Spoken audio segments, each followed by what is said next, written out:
ഇതൊക്കെയാണ് മലയാളിയുടെ അവസ്ഥ. ഇവിടെ വന്നിരിക്കുന്ന ആണുങ്ങളിൽ നല്ലൊരു ശതമാനം, എത്ര ശതമാനം എന്ന് ഞാൻ പറയുന്നില്ല, ചിലപ്പോൾ 99% ആയിരിക്കും, അതുകൂടെ പറയാത്തത്. ആളുകൾക്കും ആണുങ്ങൾക്ക് ഇവിടുത്തെ ജീവിതം മഹാദുരിതമാണ്.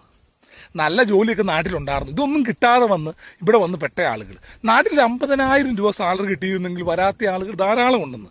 ഈ സാലറി കിട്ടാത്തതിന് കാരണം നമുക്ക് വേണ്ടി ചോദിക്കാൻ ആരുമില്ല എന്നുള്ളതാണ് സത്യാവസ്ഥ. ഈ ക്രിസ്ത്യാനികൾക്ക് വേണ്ടി ചോദിക്കാൻ ആരും, കാരണം നമുക്ക് നാട്ടിൽ ഒരു ഗതിയില്ലെന്ന്. വീട്ടിൽ കുത്തിപ്പിടിച്ച് അല്ലെങ്കിൽ എന്താ പറയുക, ഒരു ഗതിയില്ലാത്ത ആളുകൾ നമ്മുടെ പ്രശ്നം ക്രിസ്ത്യാനികൾക്ക് വേണ്ടി സംസാരിക്കാൻ ആരെങ്കിലും വേണം. ഈ കേരള കോൺഗ്രസ് ഉണ്ടാവും, അങ്ങത്തൊരി ഉണ്ടാവും, മറ്റേ BJP ഉണ്ടാവും, അല്ലെങ്കിൽ ഇവരുണ്ടാവും, അതുണ്ടാവും എന്ന് ഞാൻ പറയുന്നില്ല. പക്ഷെ നമ്മൾ മനസ്സിലാക്കുക, നമ്മുടെ കാലിൻ്റെ അടിയിലെ മണ്ണ് ഒലിച്ചു പോകുന്നത് നമ്മൾ തിരിച്ചറിയാൻ ശ്രദ്ധിക്കുക, അത്രേ ഉള്ളൂ.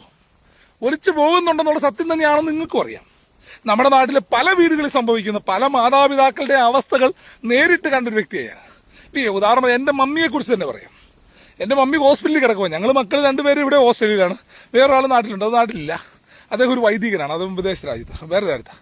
അപ്പം ഞാൻ പറയുന്നത് വെച്ചാൽ, ഈ അപ്പനും അമ്മേനെ നോക്കേണ്ട ഉത്തരവാദിത്വമുള്ള മക്കൾ ഇവിടെയാണ്. അവർക്ക് പറ്റില്ലാവുന്ന ഹോസ്പിറ്റലായി കഴിഞ്ഞപ്പം അപ്പനും പറ്റില്ലാവുന്ന കഴിഞ്ഞപ്പോൾ ആരും നോക്കാനില്ല. അവസാനം ഞാൻ ഇവിടെ നിന്നൊക്കെ ഒരു ഫ്ലൈറ്റൊക്കെ വടക്കെടുത്തില്ല ഓടിപ്പിടിച്ചെടുത്ത്, അല്ലെങ്കിൽ എമർജൻസി ആയിട്ട് ടിക്കറ്റ് ബുക്ക് ചെയ്ത് നാട്ടിൽ പോയി അപ്പനും അമ്മേനെ നോക്കേണ്ട സാഹചര്യം വന്നു. എന്തൊരവസ്ഥ എന്ന് വെച്ചു. ഈ അവസ്ഥ ഉണ്ടാകാനുള്ള മെയിൻ കാരണം നമ്മുടെ ക്രിസ്ത്യാനികൾ തന്നെയാണ്. നമ്മുടെ സ്കൂളുകളിൽ, ഉദാഹരണം പറയുക, സ്കൂളുകളിൽ ഞാനൊക്കെ പഠിക്കുന്ന സമയത്ത് നമ്മളൊരു അഡ്മിഷൻ കിട്ടത്തില്ല. അതായത് ഇവന് മാർക്ക് കുറവാണ് എന്നും പറഞ്ഞ് നമ്മളെ മാറ്റി നിർത്തത്തേ ഉള്ളൂ.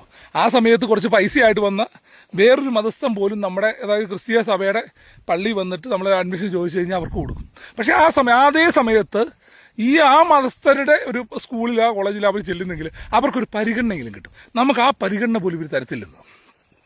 അങ്ങനെ ക്രിസ്ത്യാനികളെ ഉപദ്രവിച്ചാണ് ഇവർ ഈ ക്രിസ്ത്യ മതത്തിൽ നിന്ന് അകന്നു പോകുന്നത്. ഇപ്പം പണ്ടൊക്കെ കാലത്ത് ഇവിടെ അങ്ങനെയൊക്കെ ആയിരുന്നു. അങ്ങനെ ഇവിടുന്ന് ഈ ആളുകളൊന്നും ഈ പള്ളി പോകാതെയൊക്കെ ആയി. ഇപ്പോൾ പള്ളിയിലൊക്കെ ചെന്ന് കഴിഞ്ഞാൽ ഒരു ഇംഗ്ലീഷുകാരും പള്ളി വരത്തില്ലെന്നേ. കാരണം ഇവരുടെ ഈ ഉപദ്രവവും ഇവരുടെ ഈ പിരിവൊക്കെ മടുത്ത് അതേ അവസ്ഥ നമ്മുടെ നാട്ടിലേക്ക് വന്നുകൊണ്ടിരിക്കുക. ഒത്തിരി അകലത്തിലല്ല ഞാൻ പറഞ്ഞു വെച്ചാൽ, ഈ രോഷം മൂത്ത് വരും. ആളുകൾക്ക് വിവരം വയ്ക്കുന്നതനുസരിച്ച് അവർ പ്രതികരിച്ച് തുടങ്ങും. ഇപ്പം എന്നെപ്പേരുള്ള ആളുകൾ പ്രതികരിക്കുന്നു, ഇത് കേൾക്കുമ്പോൾ മറ്റുള്ളവരും പ്രതികരിക്കുന്നു. അങ്ങനെ പ്രതികരണ ശേഷിയുള്ള തലമുറയായി അടുത്ത തലമുറകളൊക്കെ മാറുന്നതിന് മുമ്പ് നമ്മൾ തിരിച്ചറിയുക നമ്മൾ പ്രതികരിക്കാൻ തുടങ്ങിയിട്ടുണ്ടെന്ന്. അപ്പം ഇവർക്കും ബോധം ഉണ്ടാവും. അല്ലാതെ 3 നേരം ഫുഡും കഴിച്ച് വെള്ളം ഉടുപ്പിട്ട് നടന്നാലൊന്നും കാര്യം നടക്കത്തില്ല. ഞാൻ ഉള്ള കാര്യം പറഞ്ഞതേ ഉള്ളൂ. പറയാനുള്ളത് ഓസി മല്ലു ഫർമ്മ അങ്ങ് പറയും, ഇഷ്ടപ്പെട്ടാലും ഇഷ്ടപ്പെട്ടില്ലെങ്കിലും. ഓക്കെ.